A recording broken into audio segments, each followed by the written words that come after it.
और संग्राम में आज आपको बताने वाला हूं कि रूस यूक्रेन जंग, जिसमें पूरी दुनिया यह उम्मीद कर रही है कि शांति शायद ट्रंप के आने के बाद आ जाए, लेकिन इसके उलट अब यह कहा जा रहा है कि अब यह युद्ध नए लेवल पर जाने वाला है। और जो हथियार अभी तक कहे जा रहे थे कि परमाणु हो सकते हैं, जब नए लेवल पर युद्ध लड़ा जाएगा इसके इतर, क्या अब केमिकल वॉर की तैयारी हो चुकी है रूस यूक्रेन जंग में? क्या अब लेजर हथियार इस्तेमाल होंगे? क्या विध्वंस और भी भयानक यहां पर होने जा रहा? तैयारियां क्या इसकी पूरी तरह से हो चुकी हैं? वहीं दूसरी तरफ सीरिया में क्या विध्वंस जो है वो असद एक बार फिर से मचाने की पूरी तैयारी कर चुके हैं? क्योंकि असद कहां है, आखिर वो किस देश में शरण लिए हुए हैं, यह किसी को नहीं पता था। लेकिन असद अब एक बड़ा बयान देते नजर आ रहे हैं कि उन्हें सीरिया छोड़ने के लिए मजबूर तो कर दिया गया, लेकिन वो वापसी का पूरी तरीके से प्लान तैयार यहां पर कर रहे हैं। क्या है असद का सीरिया वापसी का प्लान, बताऊंगा आपको। शुरुआत कर रहा हूं संग्राम की।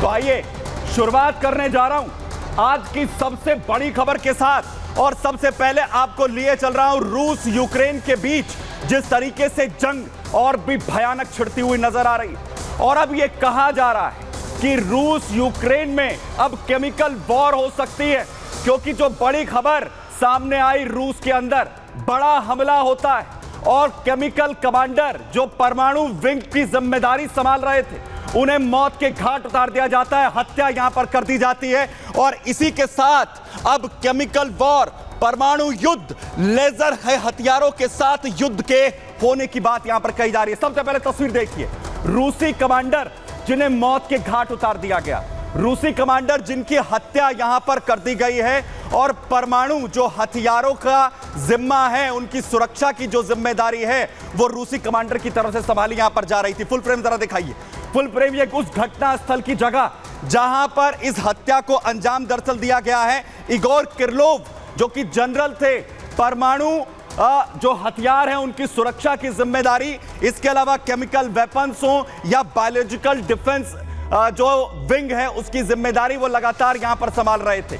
उनकी हत्या को अंजाम यहां पर दिया जाता है। अगली तस्वीर जरा दिखाइए, जिन्हें मौत के घाट उतारा जाता है क्रेमलिन में, मॉस्को में जो ये हत्या है वो यहां पर अंजाम इगोर किरलीव की दी जाती है। और इसके पीछे साजिश यूक्रेन की जो बताई जा रही है, कहा जा रहा है कि यूक्रेन की तरफ से साजिश को अंजाम दिया गया। और ये वो जगह जहां पर ये पूरी हत्या होती है, जहां पर मौत के घाट उतार दिया जाता है विस्फोटक के साथ इगोर किरलोव को। और इसके बाद जो शक की सुई है वो पूरी तरह से यूक्रेन की ओर घूमती हुई नजर आ रही है।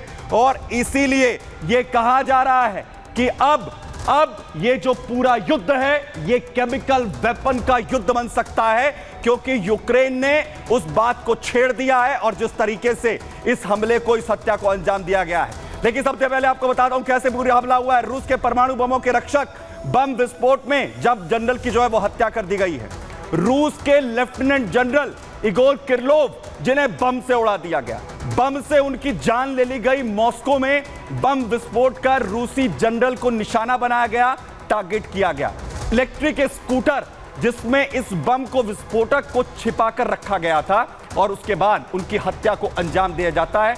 यूक्रेन से युद्ध के बीच इगोर की हत्या होना, यह पुतिन के लिए एक बड़ा झटका माना जा रहा है। Nuclear, biological, chemical protection troops के ये चीफ थे, इनकी सभी की जिम्मेदारी जो है वो इगोर संभाल रहे थे। और इसीलिए इसे बड़े झटके के तौर पर देखा जा रहा है। क्रेमलिन से 7 किलोमीटर दूर एक अपार्टमेंट के बाहर जहां उन्हें टारगेट किया गया, हमले में इगोर के साथ ही उनके सहयोगी की भी जान चली गई है। रूस ने हत्या के मामले की आपराधिक जांच भी यहां शुरू कर दी है। अब जांच पूरे मामले की अब यहां पर की जा रही है। लेकिन बड़ी बात यह है कि क्या अब ये युद्ध केमिकल वॉर की ओर चला जाएगा? मेरे साथ जो है उस वक्त टीपीएस त्यागी सर, डिफेंस एक्सपर्ट के तौर पर मैं ज्वाइन कर रहे हैं। सर, क्या ये युद्ध अब केमिकल वेपन और परमाणु युद्ध वाला होने जा रहा है? ये वीडियो तो सामने आया है कि यूक्रेन के एक व्यक्ति ने एक गाड़ी के अंदर बॉम्ब प्लांट किया और वो बॉम्ब फट गया और उस गाड़ी में रशिया के एनबीसी के चीफ यानी न्यूक्लियर बायोलॉजिकल और केमिकल ग्रुप के चीफ लेफ्टिनेंट जनरल इग्नोर बैठे हुए थे, जिनकी मौत हो गई।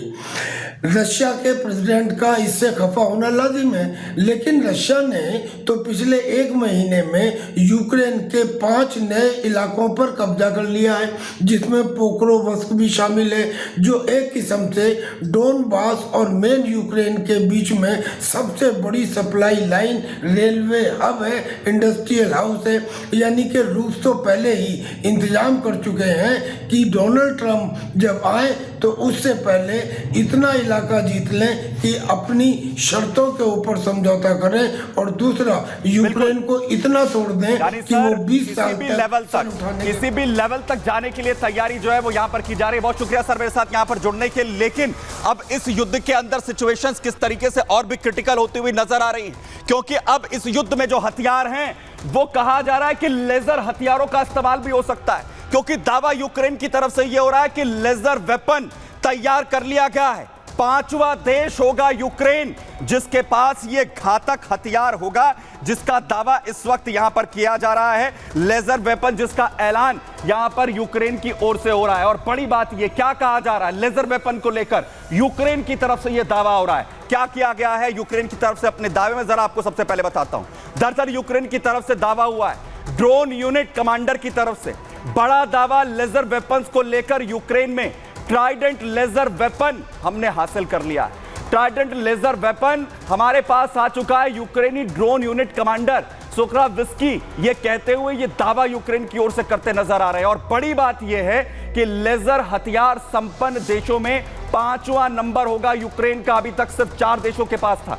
वहीं 2 किलोमीटर की ऊंचाई पर अगर कोई विमान उड़ भी रहा हो, उसे भी टारगेट जो है लेजर वेपन के जरिए किया जा सकता है, उसे पूरी तरह से उड़ाया यहां पर जा सकता है। लेकिन सबसे बड़ी बात यह है कि लेजर वेपन का अगर ऐलान यूक्रेन की तरफ से हो रहा है, दावा यहां पर किया जा रहा है, चिंता बढ़ गई है। चिंता बढ़ गई है पुतिन की, चिंता बढ़ गई है इस वक्त रूस की, क्योंकि घातक हथियार है। पूरी तरह से तबाही जो है वो रशिया के अंदर, रशिया रूस और साथ ही यूक्रेन के बीच चल रही जंग में तबाही ये एक गेम चेंजर के तौर पर मचा सकता है, और इसीलिए पूरी तरह घबराहट है। लेकिन सबसे पहले आपको ताकत बता देता हूं, ट्राइडेंट की ताकत कितना खतरनाक है। ट्राइडेंट एक शक्तिशाली लेजर वेपन है जिसके इस्तेमाल को अब जो है यूक्रेन की तरफ से किया जा सकता है। ये जल, थल और नभ अपने दुश्मन को कहीं भी पूरी तरीके से मिटा सकता है। ये 100 किलोवाट की ताकत से वार करता है। 100 किलोवाट की ताकत से यह अटैक करता है और किसी भी इंसान को सिर्फ 3 सेकंड के अंदर जला सकता है, भस्म कर सकता है। दुश्मन ड्रोन को सिर्फ 30 सेकंड के अंदर जला सकता है। मजबूत शेल वाला अगर ड्रोन हो तो उसे गिराने में इसे सिर्फ 1 मिनट का वक्त लगेगा। वहीं शॉर्ट रेंज मिसाइल को यह महज 30 सेकंड के अंदर गिरा सकता है, और अगर आईसीबीएम जैसी मजबूत मिसाइलें भी हों तो उसे भी गिराने में ट्राइडेंट को सिर्फ 1 मिनट का वक्त लगेगा, पूरी तरह से उसे खत्म कर देगा।